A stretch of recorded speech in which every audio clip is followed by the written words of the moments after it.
Don't turn around. Chapter 7. As it did at such an hour, darkness had taken hold of the city.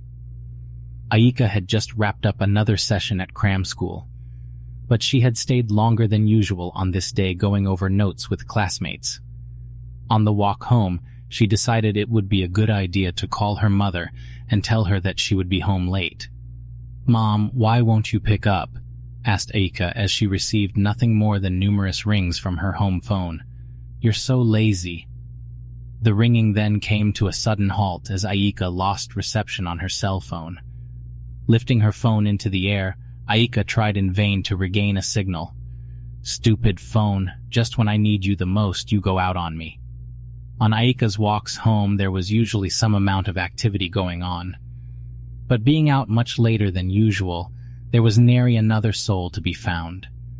The stores she always passed by were closed, and with their lights turned off, it created more than enough places for someone to hide away from human eyes. Unable to shake the feeling that someone was watching her, Aika timidly looked behind her. There was just enough illumination from a nearby streetlight to expose someone lurking in the shadows. The figure was making no movement whatsoever. All the shadowy stranger did was stare at Aika. This prompted Aika to quicken her pace. Though she could hear only her own footsteps, Aika was sure that whoever it was who was watching her was now following her. Aika ran as fast as she could and didn't stop until her body had completely run out of energy. It took nearly every ounce of courage she had within her, but Aika eventually looked back to see if her pursuer was still behind her. To her relief, she found there was no one to be found. As she was catching her breath, Aika caught a glimpse of herself in a traffic mirror. Standing behind Aika in the reflection was Shizuko. Having just been running for her life, and now seeing someone whom she thought to be dead standing right behind her, proved too much for Aika to handle. She lost consciousness and collapsed on the street. Aika didn't wake until the next morning. She had been found by a good Samaritan and taken to a nearby hospital. She was questioned by police after waking, and in the afternoon she was paid a visit by Hana. Rather than starting the visit off by asking how Aika was doing, Hana wanted to know how the visit from the detectives went. "They didn't send those two idiots again, did they?" she asked. "As if they weren't already suspicious enough." "No," replied Aika. "They sent a couple of female detectives. They think this was a case of stalking. They think whoever it was who found me probably scared the stalker away before he could do anything." "That's good. But I'm sure those stooges will find out about this. Then they'll start up again with all their questions." Hana-chan," said Aika, who looked hesitant to continue. "What is it?" Don't think I'm crazy, but before I passed out, I thought I saw Shizuko." "Not you too," said Hana, who looked more than a bit upset with another tale of the girl coming back from the grave. "Look, I don't know what to tell you, but you did not see Shizuko. Maybe you're overstressed, I don't know, but Shizuko is dead." "Maybe Sayuri was right," added Aika. "Am I the only sane one here? Shizuko's dead. Nami killed herself. You were so scared that you hallucinated, and Sayuri is completely out of her mind. She's put this idea into your head that Shizuko is trying to get revenge. Don't you think that if there really was a ghost, I would have seen her too? I was there when Shizuko died, so why hasn't this so-called ghost of yours made herself known to me, huh? Can you explain that?" "But I saw her." "Stop it," exclaimed Hana. "Just stop it. If you don't stop claiming that you can see dead people, then I won't be your friend. I won't have any trouble finding new friends who don't claim to see dead people. Understand?" "Sorry," said Aika. "Whatever you do, don't tell Sayuri about what you saw," said Hana. "It'll only make her think about doing something stupid." Aika felt good enough to go back to school the next day. Only Hana knew of what had happened to her, and under her strict order, it would stay that way. As she sat at her desk and waited for class to begin, one of Aika's classmates asked her a question she had been hoping not to hear. "Hey Aika, where were you yesterday?" asked the girl. "Were you sick or something?" Turning to Hana, Aika was given a cold stare. "I came down with a fever," replied Aika, "so I decided to stay home." "Well, don't give me what you had. I don't want to get sick." When Sayuri arrived, she immediately went to Aika. "Aika-chan," she said, coming at her friend from behind. Hearing a voice so close to her startled Aika badly. "Sorry about that. Are you free to talk? I have something I want to tell you." Hana came over to break up the conversation. "Hey, Aika-chan, come with me," she said. "I have something I want to show you." Never one to disobey Hana, Aika complied with her request.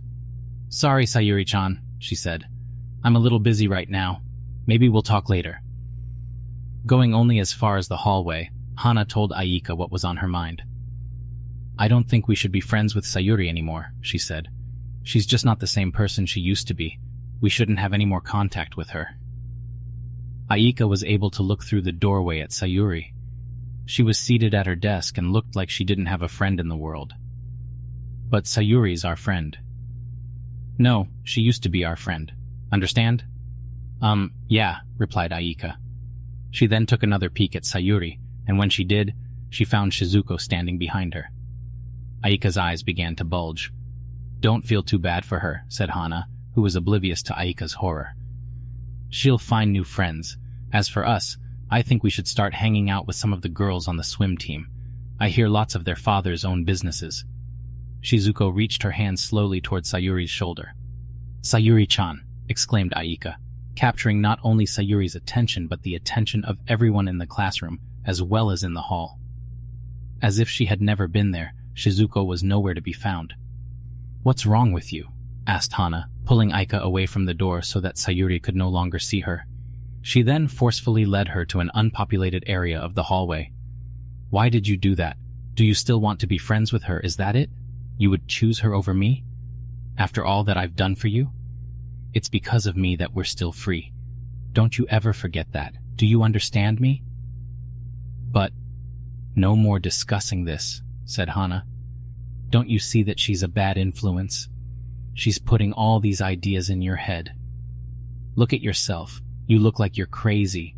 She's got you thinking you're seeing ghosts. I don't care if I have to start watching you like a hawk. I'm going to make sure you stay away from that damn girl." When school was over, Hana led Aika out by the arm. Sayuri caught up with them as they were making their way through the front gate. "Aika-chan," exclaimed Sayuri, rushing to her. "Wait." "Aika doesn't have anything to say to you," said Hana. "But I need to talk to her. It's important." "Leave us alone," shouted Hana. "Can't you tell that we don't want to be friends with you anymore? Why can't you leave us alone, you freak? Go tell your crazy stories to someone who gives a damn. Thanks to what you've been telling Aika, now she's just as crazy as you are. Now I have to look after her like she's a child. You think I like having to do that? I hate it. So just stay the hell away from us."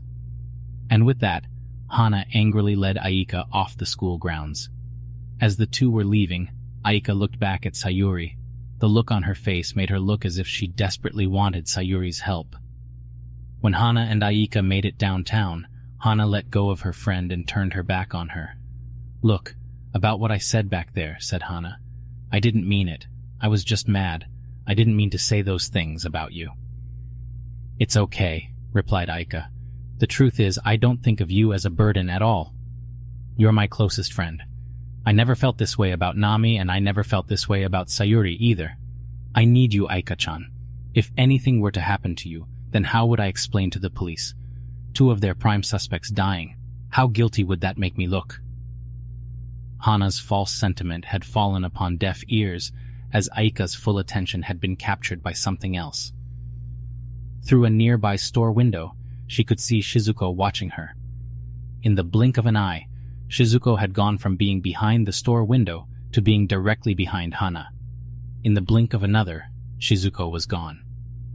"What's wrong with you now?" asked Hana. "Were you listening to me? Did you even hear a word I said?" "Where is she?" whispered Aika. "What are you talking about?"